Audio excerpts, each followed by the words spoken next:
Hello there, and welcome to this mini-series on pre-algebra.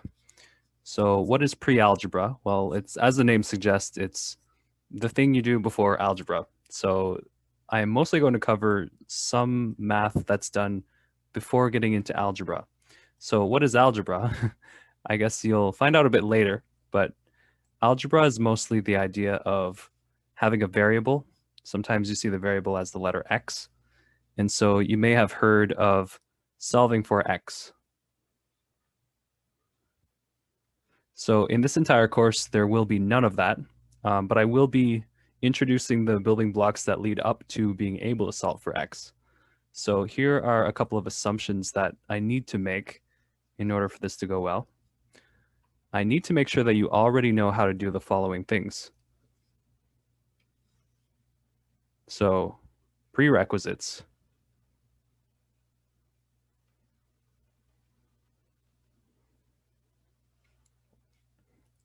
I hope that you at least know how to add numbers together, how to subtract numbers,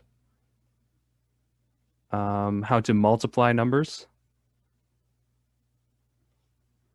and how to divide. Basically, that's all you need. So as long as you know how to add, subtract, multiply, and divide, I think this should go pretty well. So with that aside, let's begin our first lesson, which is multiplying fractions. So I guess my first question for that would be, well, what is a fraction? And I have an example here of two fractions. So the first one is 2 over 3, and the other one is 4 over 3, and I'm trying to multiply them together. So I'm going to go off on another little side tangent here. So a fraction. All you need to know about fractions is that there's going to be some number on top of a fraction. I'll just make up an example here. 3 over 7. So all that 3 over 7 means is, what if I were to take the top number, 3, and divide it by the bottom number, 7? So we call this top number here a numerator. And the bottom number here we call a denominator. So you may hear me call them numerators and denominators. Sometimes I'll be a little bit lazy and I'll say the top number and the bottom number. Just keep that in mind. So if you have a hard time remembering which one is which, just remember that denominator, D stands for down, and the letter D is the first letter in the word denominator. So the bottom one is the one that's down, it's the denominator. So why bother with fractions? Well, in this example that I gave you here, 3 over 7, I can't do 3 over 7 in my head. You'd have to use a calculator for this. 7 just doesn't go well into 3, and that's why. So, if we tried to put that into a calculator, I'll grab my calculator here and try. 3 divided by 7, I'm getting 0.428574. It goes on. It might just be better to write it as 3 over 7. That way I don't have to round off the number at some point, so I'm not losing information. 3 over 7 is something we would call an exact answer because we can choose to be as accurate as we want with the decimal places. So again, all you have to remember is a fraction is a number divided by another number, and hopefully that'll make sense. So let's jump into this example. 2 over 3 divided by, 2 over 3 times 4 over 3. So I chose multiplying fractions as the first thing to show you. Normally when you're in elementary school, you learn how to add numbers first and then subtract them and then multiply them and then divide them. But you'll see very quickly in the next few videos why it's better to learn how to multiply first. This is actually the easiest operation to do. Very, very easy to remember. All you have to do is take the two numerators, so the two top numbers, and multiply them together. And then take the two denominators and multiply them together. Oh, that 3 doesn't look very nice. 3 times 3. So the top here, 2 times 4, the two numerators, I should say. 2 times 4 is 8, and 3 times 3 is 9. And that's it. That's the end of the story. So 8 over 9 would be our final answer. Not so bad, I hope. Let's try this next one, and it's going to be exactly the same steps.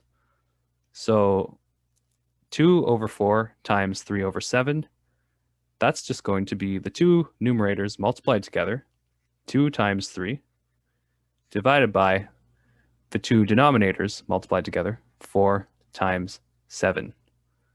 So the two numerators multiplied together, 2 times 3 makes 6, and the two denominators, 4 times 7 is 28. So I'd like you to take a moment and actually let's figure out what this makes as a decimal.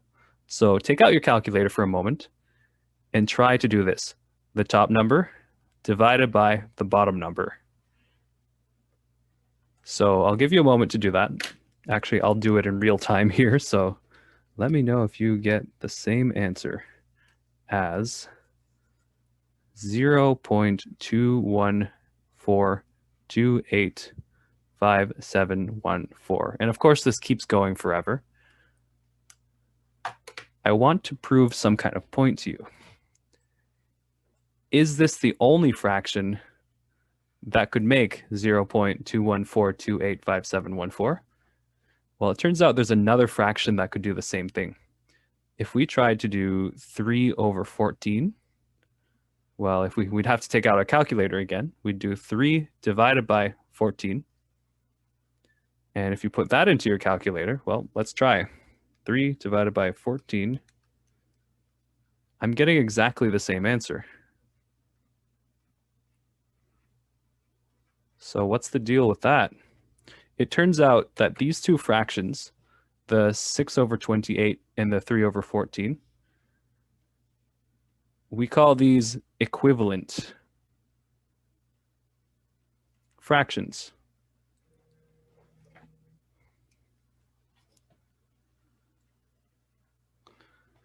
So what does equivalent mean? It means that they result in the same thing, basically. They both lead to the answer 0.214285714. So which one is correct and which one is incorrect? They're technically both correct answers, but many professors, at least, would prefer the second one, the 3 over 14. The reason is we call this one reduced. So they're both equivalent to each other, but the 3 over 14 has the smallest numbers in it. You know, we could actually, there is a pattern that you might have noticed. 6 over 28, if we divide the numerator and we divide the denominator by the same number, we actually get the reduced form. And so always try to do that. If you get to the end of the question, like you get an answer like 6 over 28, try to divide the top and bottom numbers by the same number. And if there is such a number that you can divide both of them by, be sure to do it, and then that will be how you reduce the fraction. Sometimes we have to reduce more than once. We may see this later. But yeah, so 3 over 14 is the better of the two answers. Let's try another one. So 2 over 8 times 7 over 3. Well, let's just do what we always do. 2 times 7 is 14. 8 times 3 is 24. And look at that. We have another number that possibly could be reduced. I'm going to try dividing by 2. And the reason I'm trying 2 is because I see a 4 and a 4. And if the two numbers that I just circled are both even numbers, then 2 will be a multiple of both of them, meaning we could divide each of them by 2. So 14 divided by 2 is 7. 24 divided by 2 is 12. And 7, we call 7 a prime number. All that means is there's nothing else we can divide 7 by other than 7. or 1, but dividing by 1 is going to give us, it's going to get us nowhere, so we don't bother with 1. So this would be as far as it goes. This is our reduced answer. Let's do another one. 10 times 1/2. So you're probably wondering, this doesn't make sense because we learned how to do a fraction times a fraction, but 10 isn't really a fraction. And to that I say, yes, it is. All you have to do to change any number into a fraction is divide it by 1. Now, why is that the case? I'll give you 3 examples to prove my point. Let's say 5, 7, and of course 10. Well, I'm claiming that 5 is just 5 over 1. Is that true? Well, we have a calculator handy. Let's use it. 5 over 1 means 5 divided by 1. And I'm going to take out my calculator and try that right now. 5 divided by 1 equals 5.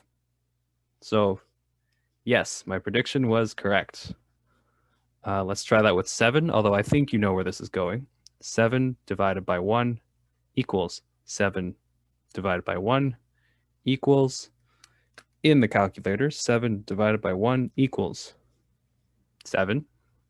And so, of course, I hope you've been convinced that 10 divided by 1 is going to make 10. So this works for any number. So you can even take note of this. You can say, let's put a note here. Any number can be put over 1, and that just means to do what I did up here, over 1, to become a fraction. So that means fractions can be compatible with any number that we choose to multiply it to. And you'll see later, this also works for division of fractions and addition of fractions and subtraction of fractions. It works everywhere. So you need something to be a fraction, just put it over 1. Let's go ahead and continue this. So now the two numerators multiplied together would give 10 times 1, and the two denominators would be 1 times 2. 10 times 1 is 10. 1 times 2 is 2. 10 divided by 2. Again, we could try to reduce this, but I'm noticing that 10 divided by 2, that makes a number that's pretty familiar. It would be 5. So our answer would be 5. Now here's a bit of a harder one, although really it's just the same steps as the ones we just did. When you have multiple multiplications, don't worry. All you can do is multiply all of the numerators together all at once. So 2 times 4 times 7, all divided by 7 times 2 times 4. Let's take out the calculator and try that. So 2 times 4 equals 8, times 7 is 56. 56. And 7 times 2 times 4 equals 56. Well, that's strange. We got the same number on both top and bottom. Could we have predicted that ahead of time? Well, yes. I ask this question here. 3 times 2, just as an example, 3 times 2 would be 6, but 2 times 3 would also be 6. So what I've just learned here is that the order of multiplication does not matter.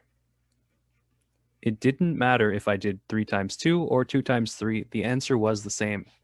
And that means that if we have just a big, long string of multiplications, we could actually rearrange the numbers. So I'm going to do this problem again down here just to show you what I mean. 2 times 4 times 7 over 7 times 2 times 4. Well, my 2 looks kind of silly. 7 times 2 times 4. we could at any point rearrange the 7, the 2, and the 4. And I'm going to do that. So 2 times 4 times 7. Well, we said the order doesn't matter. So this could be 2 times 4 times 7 down here. All I did was move the 2 here, move the 4 here, move the 7 here. They've all been accounted for. Now there's another pretty cool thing that happens. If ever you notice that there's a 2 on the top of a fraction and on the bottom, and this only works when they're all being multiplied, as you see right now, there's only multiplications. So this no longer works when there's addition or subtraction or division, but they're all multiplied. There's a 2 on the top and a 2 on the bottom. They cancel each other out. And the 4 with the 4 also cancels each other out. And of course, the 7 and the 7 also cancel each other out. So you're probably wondering, well, there must be nothing left. It turns out there's still 1 left. There's still a 1. If stuff cancels on the top and bottom of a fraction, you'll never get 0. If everything goes away, the answer is still 1. And well, why is that? Let's look at the answer we got the first time. We got 56 over 56. We could just say, well, that means 56 divided by 56. And well, what is 56 divided by 56? It is 1. So yes, everything canceled, but there's a 1 that's left over. And we saw that that just happened when we tried it a different way. So as long as we're consistent, we should get the answer each time. And that's about it for multiplying. I hope this made sense. I hope it was helpful, and I will see you in the next video.